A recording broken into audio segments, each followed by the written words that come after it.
Тэгэхээр өнөөдөр нийслэлийн анхан шатны эрүүл мэндийн байгууллагуудад дэлхийн эрүүл мэндийн байгууллагын санаачлагаар зүрх судасны өвчлөл болон халдварт бус өвчний халдварт бус өвчний нэн шаардлагатай тусламж үйлчлэгийг авах арга хэмжээг хэрэгжүүлэх ийм сургалтыг зохион байгуулж байна. Тэгэхээр энд бол нийт Улаанбаатар хотод нийслэлд үйл ажиллагаа явуулж байгаа бүх өрхийн эрүүл мэндийн байгууллагууд, за мөн дүүргийн эрүүл мэндийн байгууллагууд, за түүнээс гадна бас энэ эрүүл мэндийн салбарын үйл ажиллагаагаа дэмжиж нийслэлийн засаг даргын тамгын газар, дүүргийн засаг даргын тамгын газрын ийм төлөөллөд оролцож байгаа. Тэгээд дөнгөж сая бид нар бас засаг даргын тамгын газрын төлөөллүүдтэйгээ хамт лобби уулзалт хийлээ.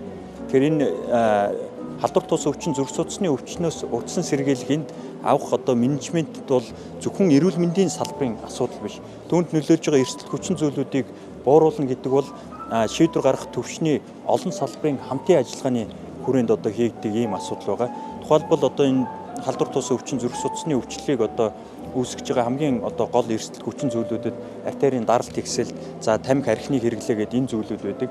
Тэгэхээр энэ даралт ихсэлтийг бууруулах, тамхи архины хэрэглээг бууруулахад бол зайлшгүй олон талын хамтын ажиллагааны хүрээнд хийгдэх шаардлагатай ийм асуудал. За дээр нь орчны эрүүл мэндийн асуудал байна. За мөн ард иргэдийн маань хүнсний аюулгүй байдал, хоол тэжээл, шим тэжээлийн асуудал байна. Гэх мэтлэнгээр олон асуудлуудыг шийдэж энэ зүрх судасны өвчин, халдварт бус өвчнөө бид нар бууруулах шаардлагатай. Учир нь юунд байгаад байна вэ гэхээр нийт нас баралтын 70-80% зүрх судасны өвчлөл, тэгээд хавдар, за тэгээд тодорхой хэмжээгээр бас осол гэмтлийн ийм шалтгаанууд эзлээд байгаа. Тийм учраас бид нар энэ эрсдэл хүчин зүйлүүдэд бууруулж чадах юм бол эдгээр нас баралтаас сэргийлэх боломжтой. Дээр нь энэ халдварт бус өвчин гэдэг бол бидний ерөөсөө амьдралын хэм маягтай холбоотой сэргийлж болох ийм өвчлөлүүд байдаг. Тэгэхээр сэргийлж болох, эмчилж болох энэ өвчлөлөөс болж ийм олон хүн нас барж байгаа нь бол тун харамсалтай байдаг. Тэгэхээр өнөөдрийн гол арга хэмжээ бол анхан шатны эрүүл мэндийн байгууллагууд дээр тулгуурлаж энэ менежментийн сургалт хөтөлбөрөөр хэрэгжүүлэх ийм асуудал байгаа. Дээр нь та бүхэн мэдж байгаа. Ерөөсөө л энэ анхан шатны эрүүл мэндийн байгууллага гэдэг маань тухайн өрхийнхөө хүн амыг мэддэг, хүүхдээс нь авахуулаад хөгшөд бүхэл хүмүүсээ мэддэг. Тэр хүмүүстэй энэ халдварт бус өвчний эрсдлийг бууруулах арга хэмжээг явуулах хамгийн зөв бүтцэн байгаа. Тэгэхээр дэлхийн нийтээр л энийг энэ арга хэмжээ, энэ загварыг ашиглаж тусламж үйлчлэгээ үзүүлж байна. Нийгмийн эрүүл мэндийн үндсийн төвийн эрүүл мэндийг дэмжих мэдээлэл авахны дарга эс гэрэлмээ. Эмчээс очиод эм авчээ. Тэгэл даралт буурчна. Хэрвээ та өнөөдөр даралт ихсэлтэй гэж онцлогдсон бол та насан туршдаа эмигөө амьдралын хэв маягаа өөрчилнө. Алхна, өдөрт 10,000 алхна. За арх тамхины хэрэглээгээ бүр бууруулна, байхгүй болгоно. За тэр дуртай биш, хэрэгтэй хоол идэнэ. Давс ихтэй биш, давсаа багасгана гэсэн. Бүр огт бууруул байхгүй болох гээгүй. Бүх хүнсний бүтээгдэхүүн 70 давс агуулмжтайгаа. Тэрэн дээр нэмээд тэр кетчуп, цуу мууга бити хэрэглээч. За мөн та хэрвээ кофе, энерги ундаа удагсан бол өдөрт олон удаа удагсан бол тэрийгэ багасгана гэсэн. За тэгээд усуу нэмэгдүүлнэ. За мөн стресс менежмент. Нойр маш чухал. Хэрвээ нойргүй хонол цусны даралт ихсэх хэвээрээ байх болно. Тэгэхээр бид нар бол яг унтдаг цагтаа унтчих чадахгүй байна. Сэрдэг цагтаа сэрч чадахгүй байна. Энэ нь бол чанартай нойр авч чадахгүй байна. Тэгэхээр насан туршсан хүн бол 22 цаг гэтэл унтсан байх хэвээр. 8 цагийг авсан байх хэвээр. Энийг авч чадахгүй бол өнөөдөр даралт бууруулах талаар яриад ч хэрэггүй гэсэн. За тэгээд дээрэс нь таны цуснд холестерол буюу өөх төсний хэмжээ хэвийн байх ёстой. Тэр тал дээр нь анхаарах ёстой. Өөх төсөө бүр бууруул 0 гээгүй. Энийг яг 7 хоногт 3 удаа цовь нэгдүүлсэн 7 хоногт 1 л удаа цовь нэгдэнэ. Энэ махны хэрэглээгээ бууруулна гэсэн. За мөн цусны сахарын хэмжээгээ хэвийн барьна. Энэ юунаас улбаатай вэ гэвэл манай хүмүүсийн эрүүл бус хоолойтой холбоотой байна. Тэгэхээр өнөөдрийн энэ мэргэжил арга зүйн дэмжлэг үзүүлэх сургалт маань бол тоног төхөөрөмжөөсөө илүүтэй нийгмийн эрүүл мэндийн тусламжлага, эмийн бус жор, амьдралын хэв маягийг өөрчлөх жорыг зөв зүйтэй тухайн хүн таарсан бичих шаардлагатай байна. Тэрийг мөрдөх шаардлагатай байна гэдгийг л одоо нэвтрүүлж байгаа ийм мэргэжил арга зүйн дэмжлэг үзүүлэх ажил юм аа. Одоо нөгөө нэг дүүрэгт Улаанбаатар хотын нэг дүүрэгт хэрэгжүүлсэн гэж хэлж штэ тий. Одоо яг Багнуур дүүрэг, Цонгой хархан дүүрэг, одоо гарч Баянгол дүүрэг. одоо нөгөө эрэг үрдэн ямар За эрэг үрдэн нь болохоор яагаад энэ өргөжөөд байна гэвэл тархины харуултаас шалтгаалсан нас баралт, зүрхний шигдээсээс одоо шалтгаалсан нас баралт 1.5-аас 2.5 дахин буурсан ийм сайн одоо үзүүлэлт байна. Энэ юу гэлж ийм гэхээр хүний амь насыг бол мөнгөөр одоо хэмжих боломжгүй. Тухайн хүнийг харуултаас сэргийлж чадж байгаа гэдэг бол гөрөвд тухайн айл гэрийг санхүүгийн бэрхшээл хүндрэлд орохоос сэргийлж чадж байна. Тэгэхээр нэг ч гэсэн хүнийг одоо бүтэн жилийн туршид энийг хэрэгжүүлээд 3 хүнийг аварч яана гэдэг бол энэ нь тооцоолж бошгүй том капитал. Энэ цаашдаа ингээд үргэлжлээ зөв менежментээр хэрэгжиж чадвал маш олон хүний амьдралыг амийг аврах боломжтой. Нөгөө талаасаа тухайн айлыг эдийн засгийн одоо санхүүгийн хямралд оруулахаас сэргийлэх боломжтой. Энэ олон айл олон болох тусам улс орныг тэр санхүүгийн бэрхшээлээс аврах боломжтой юм. Тэгэхээр бидний хувьд болохоор энэ манай одоо Монгол улсад тусламж үйлчилгээний энэ дарамт нь өөрөө халдвар тус өвчний одоо тусламж үйлчилгээд илүү ихийг одоо зарцуулж байна. Зүрхний шигдээс болоход зарцуулж байна. Тархины харвалт болоход зарцуулж байна. Даралт ихсэлтэй хүн ихсэх тусам тэр одоо эмийн зөрүүнд их зарцуулагдж байна гэдгийг ойлгох хэрэгтэй. Тэгэхээр өнөөдөр энэ даралт ихсэлтэй хүн эрүүл хүн хоёрыг харьцуулбал ажлын бүтээмж одоо хоёр өөр байх нь мэдээж тэр чинь ингээд тэр өөрөө хяналтанд явахгүй байх тусам яг өнөөдөр гинтийн одоо тэр харвалт шигдээс хүрэж байна. Тэгэхээр энэ өөрөө тухайн улс орныг бол маш одоо их санхүүгийн давамтанд үүсгээс бид нар бол сэргийлэх юм боломжтой байгаамаа. Дээрээс нь одоо цаг үсгийн нас баралтаас хамгийн том цаатлын амбиц нь болохоор цаг үсгийн нас баралт буюу тухайн хүн бол 70 наснаас өмнө нас барахыг цаг үсгийн нарт гэж үздэг. Тэгэхээр энэ Монгол улсын хүн амын дундаж насыг одоо настыг ихсгэх тэр одоо эрэгтэй эмэгтэй хүний хоорондын зөрүүг одоо багасгах зорилготойгоор энэ ажил маань бол том амбицаараа явж байгаа гэдгийг бас хэлэхэд тавтай байна. Алах эрүүл мэндийн төвийн дарга байгаад. Тэгэхээр ер нь бол нийгмийн эрүүл мэндийн тусламж үйлчилгээ гэдэг бол уг нь эмнэлгийн тусламж үйлчилгээнээс хамгийн түрүүнд явж явах хэрэгтэй үндсэн зүйл юм байна. Ер нь эмнэлгийн тусламжийн тухай хуулийн дээр бол эрүүл мэндийн байгууллага гэдэг маань бол эмнэлгийн тусламж үйлчилгээ болон нийгмийн эрүүл мэндийн тусламж үйлчилгээг үзүүлнэ гэдэг хуульчлаа заагаад өгсөн. За эмнэлгийн тусламжийн тухай хууль маань бол аль хэдийн гараад батлагдаад за тэгээ одоо жишээлх юм бол эмнэлэг гэдэг маань ийм үйл ажиллагаатай анхан шаттай, давлгаа шаттай гэдэг ч юм уу ингээд заагаад өгсөн. Нийгмийн эрүүл мэндийн тусламж үйлчилгээ маань бол мөн яг ижилхэн эндээ одоо юу гэдэг нийгмийн эрүүл мэндийн тусламж үйлчилгээ гэх юм бэ гэдгийг бол заасан боловч яг детальчилсан хууль нь бол сая өнгөрсөн жилүүд галда 4 сарын 1-ээс бол батлагдаж эхлээд за өнөөдөр бол бид нэр яг хэрэгжүүлээд явж байгаа. За энийг хэрэгжүүлэх үндсэн нөхцөл байдал маань юу болж байна вэ гэхээр суур үндэс нь өөрөө юу юм бэ гэхээр ердөөсөө бид нар цэцэрлэгийн наснаас сургуулийн багангаас тэгээд ерөөсөө хүн болгон өөрөө эрүүл байхын тулд яг юу хийх ёстой юм бэ? Ямар боловсралтай байх ёстой юм бэ гэдгийг л аягүй сайн мэдэх тэр дадал сургахын үйл ажиллагаа бол үндсэндээ нийгмийн эрүүл мэндийн тусламж үйлчилгээ гэж ойлгож болно. За яг урд нь бол эмнэлгийн тусламж үйлчилгээнийхээ зардал санхүүжилтээс нийгмийн эрүүл мэндийн тусламж үйлчилгээ рүү орж исэн бол за өнөөдөр бол ерөнхийдөө нийгмийн эрүүл мэндийн тусламж үйлчилгээ маань бас тодорхой хэмжээгээр санхүүжилт нь бол шийдэгдээд ингээд энэ засгийн газраараа батлагдаад ингээд явж байгаа. За энийг бол зүгээр ингээд анхудаага хийгээд байгаа мó гэвэл үгүй биш тий. Жишээлх юм бол 12 сарын 1 гэхтэл бид нар дохын өдөр гээл жил болгон тэмдэглээл явж байдаг. 5 сарын 30 жил 12 сарын 1 бас тамхигүй өдөрчүүлээ тий. Гээл ингээд сар болгон янз бүрийн үйл ажиллагаануудыг явуулаад энүүгээрээ дамжуулаад одоо хэвлэл мэдээллийн байгууллагууд ч гэх юм уу сургууль соёл тий ерөнхий боловсролын сургуулиудаараа эмнэлгүүдээрээ дамжуулаад өрхөөрөө дамжуулаад хүүхнүүдэд ингээд мэдээлэл өгдөг. Ганцхан энийг бол хүмүүс маань хүлээж авах нь айгүй янз бүр байдаг. Тэгвэл одоо өнөөдөр энийг яах ёстой юм гэхээр бид нар ерөөсөө тэр нөгөө 3 наснаас 5 наснаас эхлүүлээд хүүхдийн хамгийн их боловсрал олдог үе нь одоо хүн болоод төлөвшөх хугацаанд. Тэгвэл энэ үеэсээ эхлүүлээд би өнөөдөр одоо хоолод чи шүдэ угаах хэвээр, эсвэл орой унтахтаа шүдэ угаах хэвээр, шүднийхаа сойзыг барьж байгаа тэрүүгээрээ тоглодог байх хэвээр гэсэн энэ дадлын уншилт том болоод өнөөдөр бид нар өглөөч босоод хүүхдээ одоо хоолндоо идчих шүдэ угаадаг, орой унтахтаа шүдэ угаадаг болчихно гэсэн. За мөн энэ чинь өөрөө эргээгээд хоол боловсруулах юм зам уу нэмэггүй цаашлах юм бол зүрх судасны эмгэггүй зарим цаашлах юм бол амьсгалын замын эмгэгүүдээс бол сэргийлэх тий. За тэгээ халдварт болон халдварт бус гэдээ бид нар хоёрхан хуваачаад байгаа байхгүй.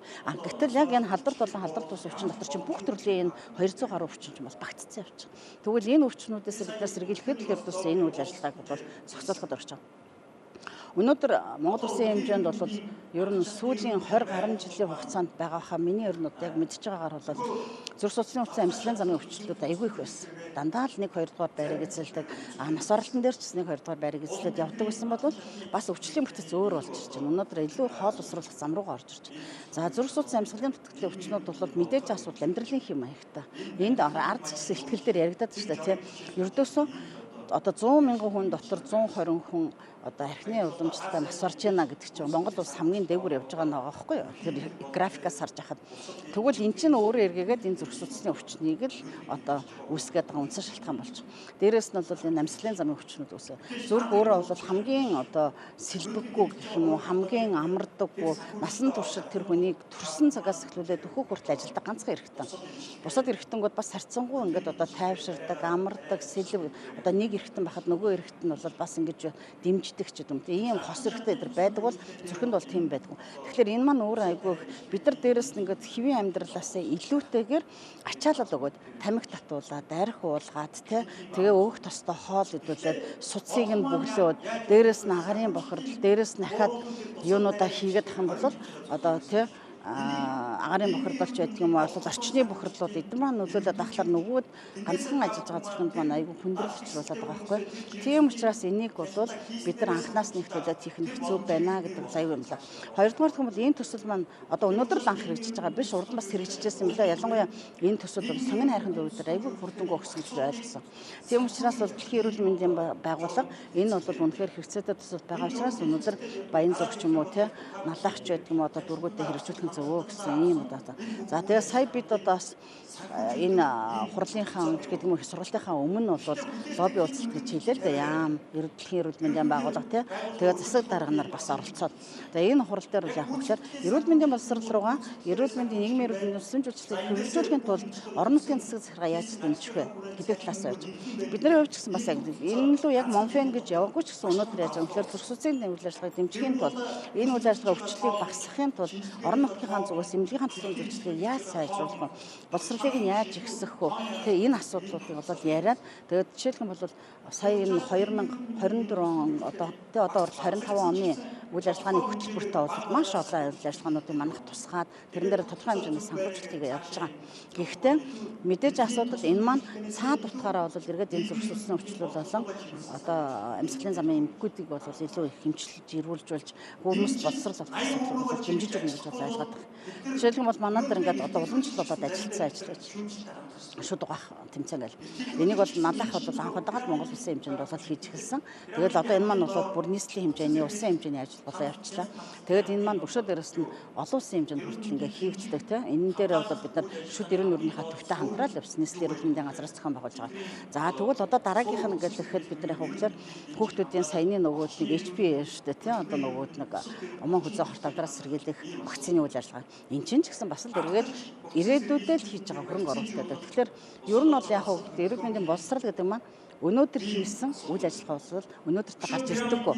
5-6 жилийн дараа, 7 жилийн дараа аль эсвэл эрүүлжүүлэх үйл ажиллагаа яваад тах юм бол одоо бага насны хүүхдүүдийнхаа бид нар шүдийг нь эрүүлжүүлээд яваад тах юм бол одоо ажлын хөдөлмөрийн насан дээр насанд хүрээд ирэхлээр тэр хүн ямар нэгэн зүрийн архаг өвчнөд бол байхгүй. Тэрнээс болоод агт авдаг, өвчөлдөг, хөдөлмөрийн чадвар алддаг асуудал бол байхгүй л болно. Тэгэхээр энэ чинь цаад утгаараа айгүй их үрдэн өгöd байгаа учраас энэ төслүүд бол ер нь хэрэгжээж бол явах нь. Ганцаараа эрүүл мэндийн байгууллага өвчтөн гэнэ одоо хүн амынхаа эрүүл мэндийг эрүүл байлгана гэвэл амжихгүй. Тийм учраас боловсрол энэ дээр оролцох хэрэгтэй болж байна. Тамгын газар засаг дарга оролцох хэрэгтэй болж байна. Төрийн байгууллагууд орж ирэх хэрэгтэй, төрийн бус байгууллагууд орж ирэх хэрэгтэй тийм. Ингээд хамтраад явах юм бол бид нар хүн амаа эрүүлжүүлж болж чадна. Энд арын тоонуудыг ингээд харах юм бол бид нар бас заримдаа амар тоонууд гарч ирж байна. Тэгээд бидний хувьд бол яг эрүүл мэндийн салбарт ажиллаж байгаагийн хувьд бол бас айцтай санагдаж байна. Гэхдээ энэ чинь бид нар судлаад гаргаад ирч чадчихна гэдэг нь аюул чухал байхгүй. Одоо тэгвэл энийхээ эсрэг юу хийх вэ гэдэг тийм. Өвчлөл дотор чинь юу илүү их байгаад байгаа юм. Тэрний эсрэг ямар арга хэмжээг хийгээд байгаа. Ганцхан бид биш дэлхийн эрүүл мэндийн байгууллага дэлхийн нийтээр юу хэрэгжүүлэн тэрийг Монголд оруулж ирээд тэрийг зөв хэрэгжүүлээд явахт нь бол гол чухал асуудал болно гэж бодож байгаа. Тийм учраас энэ Монголын төсөл бол үнэхээр үр дүнтэй ач холбогдолтой юм байна. Наацхан нэгтэл жирэмсэн ээжүүдийн зүрх судасны эмэггүүд энэ ялангуяа миний одоо нэг удаагийн хурал дээр сонсч байсан бол энэ судалгаа бол тэрнээ аягүй чиглэсэн учраас нөгөөд одоо хожим үеийн хордлого, жирэмсний хожим үеийн бол эртний хордлогуудыг бол багасгасан байх ч юм уу. Жирэмсний үеийн төрөлтүүдийг, жирэмсний төрөлтийн үеийн хүндрэлүүдийг бол багасгасан. Ийм асуудлууд бол аягүй гарсан байт юм байна. Үрдэн гарсан. Тэгэхээр энэ бол бас одоо дараагийн шатлал ингээд ихсээд дараагийн үйл ажиллагаанууд нь чигдрээд явчих юм бол үрдэн бол гараад ирнэ л гэж ойлгож байна. 9 сар бол төгс. Баянзүрх дүүргийн 9 дугаар орны өрх хэвлэлийн мэндийн дарга нь сайн бацаанаа Баянзүрх дүүргийн хэмжээнд болохоор манай статистик тоогоор 520 гаруй мянган хүн амтай байдаг. Манай хорооны хувьд болохоор Баянзүрх дүүргийн 9 дугаар хороо дүүргийнхээ хувьд болохоор нэлээд аслагдсан буюу одоо шар хадны эцсийн хүн ам тусламж хөшлөө үзүүлдэг. Усын хэмжээгээр ч гэсэндээ одоо тэргүүлэх насны хүртийн тэргүүлэх хөвчлөлөөр болохоор зүрхсэний өвчин тэргүүлдэг болвол манай дүүрэг болон манай өрхийн эрүүл мэндийн төвийн хувьд ч гэсэндээ зүрхсэний өвчлөл одоо тэргүүлэх хөвчлийн тоонд ордгоо. Тэгээд насны хувьд авч үзэх юм бол ер нь бол одоо нас жил ирэх тусам залуужж байгаа 18-аас дээш насныхан одоо ер нь бол нөгөө зүрхсэний өвчлөл одоо зүрхний шигдээс тархины харуулт эдэр бол ер нь бол 40-50 настай 60-70 нас гэдэг байсан бол одоо жил ирэх тусам залуужаад ер нь 20-30 насныхан тэр тусмаа бас өсвөр насны хүүхдүүд бас илүүдэлжин тархалтаас шалтгаалаад зүрхсэний өвчнөр өвдөх эрсдэлээс нэлээд нэмэгдэж байгаа. Яг энэ шинж тэмдгээр ирж байгаа иргэдэд яг одоогийн төвшөнд яг ямар тусламж үйлчилгээ үзүүлж байгаа? Шинж тэмдгийн хүрээнд болохоор асуумж бодит үзлэг гэдэр ахваасаа гадна эрт илрүүлэг үйлчлэгүүдийг дүүрэгтэйгээ хамтран хийхээс гадна мөнхрийн эрүүл мэндийн төвүүд дээрээ зүрхсэний өвчнөө сэргийлсэн одоо онцлогоо эмчилгээний багцууд гаргаж үйлчилж байгаа. Мөн эрүүл мэндийн даатгалын дөрвөн тусламж үйлчилгээ маань энэ чиглэл рүү бас төлхөө чиглэгдэж байгаа. Тэрийн сургалтын тасаа хамрагдаж тэ эмчилгээ үйлчилгээ нэвтэрснээрээ бас одоо иргэдэд тусламж үйлчилгээ яаж явах вэ? Төрөөс хэрэгжүүлж байгаа эрүүл мэндийн яамнаас л ингээ хэрэгжүүлж байгаа халдвар бус өвчин дээр тусмаа зүрхсэний өвчлөлийг ингээ бууруулгадсан арга хэмжээнд цаг үе олсон мөн одоо шинжилэн батлагдсан нийгмийн эрүүл мэндийн хуулиудтай уялдуулан бас шинэ одоо төсөл хөтөлбөр хэрэгжиж байгаад маш үр дүнтэй одоо арга хэмжээ болж одоо ард иргэд эрүүл мэндийн боловсролыг сайжруулах тэр тусмаа зүрхсэний өвчлөлийг бууруулахад нэлээд одоо цаг үе олсон төсөл хэрэгжиж гэнэ гэж үр дүн нэлээд сайн хүлээж байна. Харьяалагддаг ард иргэдийн одоо хэдэн хүн юм уу хэдэн хүнд хэдэн зүрхсэний өвчлөлтэй гэсэн тоо. Ер нь бол 18-аас дээш насныхан зүрхсэний өвчлөлийн эрт илрүүлэг явагддаг. Үүнээсээ авч үзэх юм бол манад нийт 18-аас дээш насны ард иргэдийн дунд ер нь ерөнхийдөө бол 60-аас 65% зүрхсэний өвчлөлийн эрсдэл бүхий одоо хүн ам амьдардаг. Амин тус. Өрхийн эрүүл мэндийн төвийн дарга. Дээд туус тийм. За манайхан уул дүүргийн 10 дугаар хороо амин тус өрхийн эрүүл мэндийн төв бол 10,500 хүн амд үйлчилдэг. Жилийн жилд бид нар жилд 2 удаа удирдал тутамдаа бид нар ингээд өвчлөлийнхээ байдал тэгээд өвчлөлийнхээ байдал дүгнэлт хийгээд тэндээсээ бас насварлалтуудаа дүгнэлт хийдэг байгаа. Тэгээд энэ тэргүүлэх байранд бол ер нь бол халдвар тус өвчнүүд ордог. Манай эмнэлгийн хувьд мөн улс даяар манай Монгол даяар бас яг тийм байдаг л да. Тэгээд энэ халдварт бус өвчлөлд болохоор ер нь зүрх судас, за тэгээд хавдар, амьсгалын замын өвчлөл, за осол гэмтэл бол маш их хувийг эзэлдэг байгаа. За энэ өвчлөл болоод нас баралтанд зүрх судасны өвчлөл тэргүүн байр эзэлдэг. Энэ бол их олон жил ингэж явж байгаа байхгүй юу? За тэгээд энд бол ерөнхийдөө манай хорооны хувьд бол ахмад настангууд нэлээх байр суурь эзэлжсэн бол сүүлийн жилүүдэд залуу хүүхдүүд, залуучууд маш их хувийг эзэлдэг болсон. Энэ бол бас бидний маш их сэтгэл зүйн чөлөөлсөн асуудал болж байна. За энэ зүрх судасны өвчлөлөөс бид нар одоо хамгийн гол ажил маань энэ айхтар өвчлөлөөс сэргийлэх нь хамгийн чухал байгаа. Гэтэл манай эрүүл мэндийн байгууллагыг ер нь бол ганцаараа энийг ингээд тэмцээд энийг үнэхээр дийлэхгүй байна л да. Тэгэхээр зэрэг бид нар нийгмийн эрүүл мэндийн тусламж үйлчилгээг маш тэргуунд маш чухал тавьж байж бид нар энэ өвчлөлийг бол бас ард нь гарах хэрэгтэй байхгүй юу?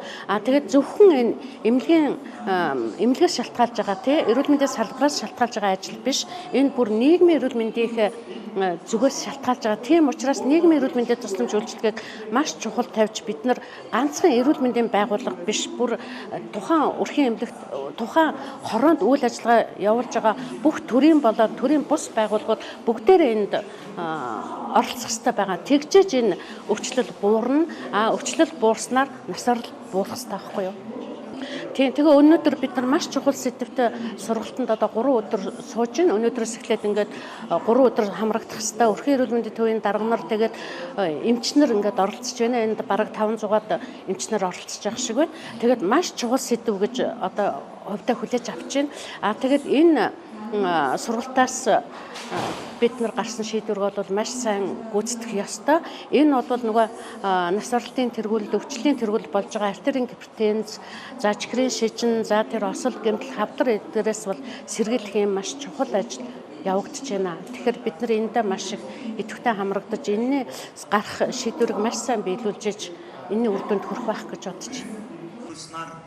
10,000 хүн амд ногдох зүрх судасны өвчлөөс шалтгаалсан нас оролтыг 2021-с 2025 онд хөгжүүлэх 5 жилийн үндсэн чиглэл хүн амын эрүүл мэндийн мэдлэг боловсролыг дээшлэх шинжилгээ хамрагдалтыг нэмэгдүүлж сэргийлж болох нас оролтын түвшинг бууруулсан гэсэн зорилго эрүүл мэндийн төв 2021 оноос өнөөдрийг хүртэл нийслэлийн 3 зүрх судасны өвчний анхан шатны тусламж үйлчилгээний түвшингийг хяналт сайжирч нийт хүн амын 50% нь нийслэл Улаанбаатар хотод амьдарч байна.